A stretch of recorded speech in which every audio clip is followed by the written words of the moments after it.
現在軍方已經能夠利用技術手段誘導這些不明飛行物出現了，這你敢信嗎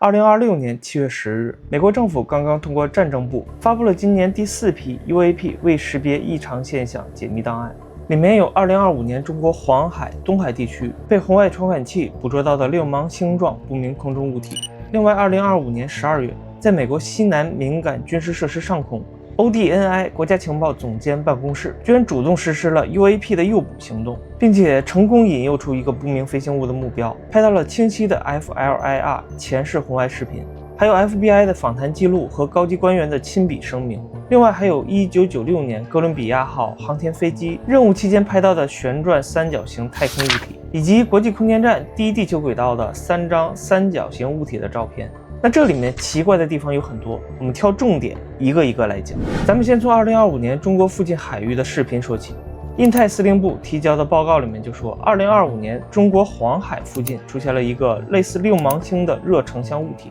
它被軍用平台紅外傳感器清晰地追蹤到。該物體高度約12到15英尺，約3.6到4.5米左右，並且有明顯的上下浮動。它的形態和運動特徵呢，讓分析人員沒有辦法快速的歸類。那這個案例也是在2025年發現的新案例，但是這個類似六芒星的物體，它的實際樣子呢，也有可能不是長成視頻中的這個樣子。為什麼呢？因為這有可能是通過紅外傳感器發生的光學衍射，也叫做微影。原因就是很多紅外傳感器，比如說 FLIR 系統，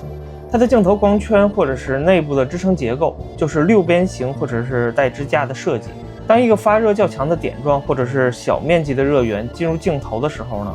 紅外光線通過這些結構就會出現衍射，會在傳感器上產生對稱的6條尖銳的光刺。但是話又說回來，美國軍方會不會犯這種低級錯誤呢？把一個發熱的光點識別成六邊形的不明飛行物？也許這個異常發熱的光點本身就很可疑。如果你把這個畫面放大仔細看的話，就會發現它似乎有一些精細的內部結構。另外，類似星芒形狀的不明物體曾經也多次的在其他的 IR 視頻中反覆出現，所以這也有可能是一種標誌性的外形特徵，而非我們之前說的衍射現象。那下面我們把鏡頭切到美國本土。第二個我們要說的檔案，我覺得在一定程度上具有歷史上的特殊意義。它雖然看起來不起眼，但是卻很特別。這是2025年12月，美國西南某敏感軍事設施上空的行動，由 ODNI 國家情報總監辦公室策劃，是一次主動的誘捕任務。那誘捕什麼呢？就是這個 UAP。結果呢，還真就成功了。那這裡說清楚一下，誘捕不是誘捕到實體啊，是捕捉到了視頻的畫面。他們不僅成功引誘出了這個未識別異常現象出現，而且拍到了清晰的 FLIR 前視紅外視頻。2025年12月的晚些時候，一位高級的美國情報官員與同事2名飛行員呢，乘坐直升機前往敏感軍事實驗場附近的山區，調查此前多晚出現過的響亮撞擊聲和 UAP 目擊報告。結果就直接遇到了一次 UAP 接觸事件。那大家聽到這裡是不是有點熟悉？沒錯，這就是之前我們聊過的2026年5月份公布的第2批 UAP 檔案中的第一個事件。那這次軍方又故伎重演，把所有行動的行為邏輯和路線、人員安排又重演了一遍。按照官方的說法，他们按照之前的吸引協議和可預測響應模式，結果還真就引出了一個不明飛行物。這個不明物體呈球形橙色，當時球體出現在直升機的下方，近距離接觸跟飛的時長持續時間長達1個小時。而且這個物體你說它是一個吧，可能也不夠準確，因為它跟着飛的過程中呢，有時候突然飛走或者消失，然後又出現在附近的另一個點上。報告說，距離最近的一次球體靠近直升機的距離大約只有10英尺左右。那 FBI 的302訪談記錄中記錄了目擊者的陳述，還有高級情報官員的個人書面聲明。相關的材料呢，已向國會高層進行閉門簡報。那解釋一下，簡單來說呢，就是這裡面的信息不方便向媒體和公眾公開，也不允許任何媒體進行旁聽，一般都是涉及到高度敏感或者國家安全層面的信息才會進行閉門簡報啊。那這些信息報告給了哪些部門和人員，是不是作秀呢？我把名單貼出來，大家自行參考判斷。那仔細看的話，你就會發現，其實這裡面都是一些政治的核心人物啊。另外呢，甚至還有高級的 ODNI 官員的個人聲明。這個組織全稱為國家情報總監辦公室，所有的目擊者和相關事件參與人員的訪談描述和調查文件，整個過程都有記錄。那這個誘捕行動的成功呢，其實也是一個很特殊的信號。以往我們發現 UAP 現象都是被動的目擊，如果說這次事件的檔案是真實的話，就等於說這些不明物體出現的規律真的像我們猜測的那樣。它是一種有意識的行为，它在設法觀測我們，觀察人類的敏感活動。那軍方以這種思路為出發點，還真就成功引誘出了一次不明異常現象。披露信息基金會執行主任喬丹·弗勞爾斯在接受 CBS 採訪時，他就說這就相當於無可爭議的真實現象證據。他強調 UAP 展示的能力，順勢加速、直角轉彎、缺乏傳統的飛行面，這些共性反覆出現在新的目擊事件中。而且我們可以證明，這次它们是被誘導出現的，而且它的移動方式超出了人類已知的技術。那這次視頻畫面的誘捕成功，說明政府不僅在追蹤，還掌握了與這些現象的互動方法。結合之前國會閉門簡報的內容，他認為這加速了整個人類對未知現象接觸從未知到透明的進程。也許這些智慧生物它能夠知道人類這些帶有誘導性的行為，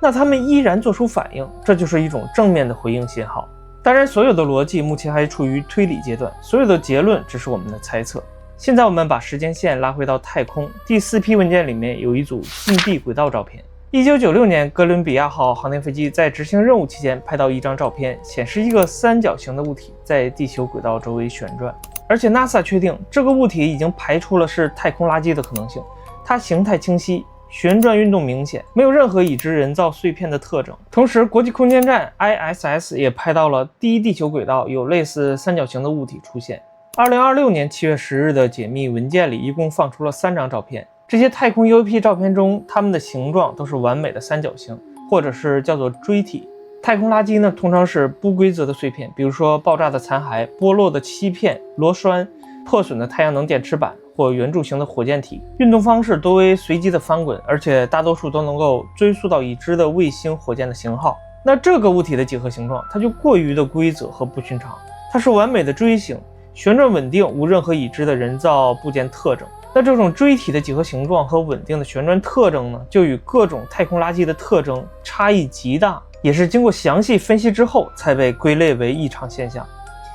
在這批解密檔案裡面，有一段被稱作為最清晰的 UAP 目擊視頻，被無數網友轉發，就是這個，時間長度約為32秒，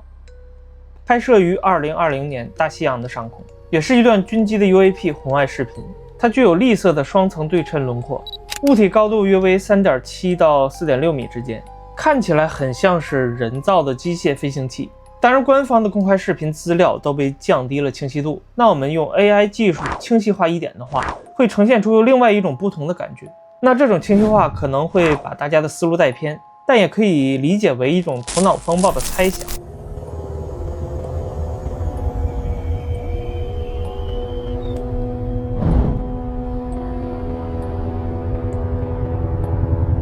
那這次公開的第4批檔案裡面，總共包括40份文件，其中包括19段視頻和來自多個機構的報告。川普還按照大家的喜愛程度和點擊率置頂了一些檔案鏈接，供我們快速瀏覽。其中有五角大樓、NASA 國家航空航天局、CIA 中央情報局、FBI 聯邦調查局，而且這次還多了一個 DOE 能源部。報告裡面反覆出現在敏感設施上空出現的異常現象。披露派的觀點認為，這些證據鏈已經可以足夠證明 UAP 是真實的物理影像，而且部分特徵能夠直接證明它的移動方式遠超當前人類公開的技術水平。從安全角度來看，這次披露的 UAP 在軍事基地附近反覆的出現，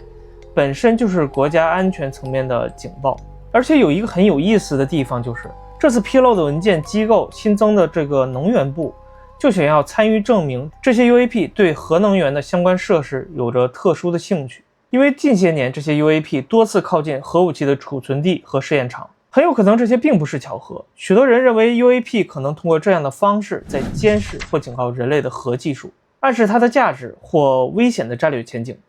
如果我們翻看已有的一些人類和外星文明的接觸或者是對話檔案，比如說海奧華預言，外星人通過心靈接觸警告核武器可能摧毀地球文明。馬爾姆斯特羅姆空軍基地事件， UFO 關閉10枚核導彈被視為外星人對人類的警告。羅伯特黑斯汀斯核基地 UAP 研究事件，致多起核導彈基地 UAP 的干擾事件，可能強調是外星人監視與警告。喬治·亞當斯基接觸事件，接觸者與金星人對話，警告原子彈核技術的危險。那這些故事真實性的官方說明，我做了一份解釋目錄，給大家作為簡單的參考。雖然故事經常被證偽，或者被作為證據不足的民間傳說，但當我們將它與本次 UAP 披露中能源部的參與、核設施周圍反覆遭遇異常的模式結合在一起看，我們難免不產生一些疑問。我們究竟是在記錄着一些奇怪的未知現象，還是在進行着一場跨越時空和物種的对話？之前我們多次提到過的哈佛天体物理學家艾维洛布在評論2026年7月10日第4批公開文件時，重點談到了這些空間物體和異常現象的科學意義。他長期主張用嚴謹的科學方法尋找地外文明存在的可能性，而不是一味地歸為常規。而喬丹·弗劳爾斯則更進一步，他認為2025年12月，美國西南軍事設施誘捕行動的成功和空間三角形的存在，已經把非常規起源的可能性推到了前台。一些科学家也開始認真地討論，如果這些物體展現出協調機動、空間跳躍、吸收釋放等等的能力，那地外文明是否存在，甚至是否在以某種方式與地球進行互动，就不再是纯粹的科幻話題，而是需要嚴謹對待的科学假設。這些來自2026年7月10日的第4批解密文件，就像眾多未解之謎中的一塊新的拼圖，補全了我們對未知宇宙的一塊新的認知。無論最終答案是什麼，人類對未知的追問永遠都不會結束。那我是李洛克，這裡是小李碎碎念，請留言告訴我你的看法。感謝你和我一起度過這段旅程，讓我們帶着這份敬畏，繼續仰望星空。那我們下期再見。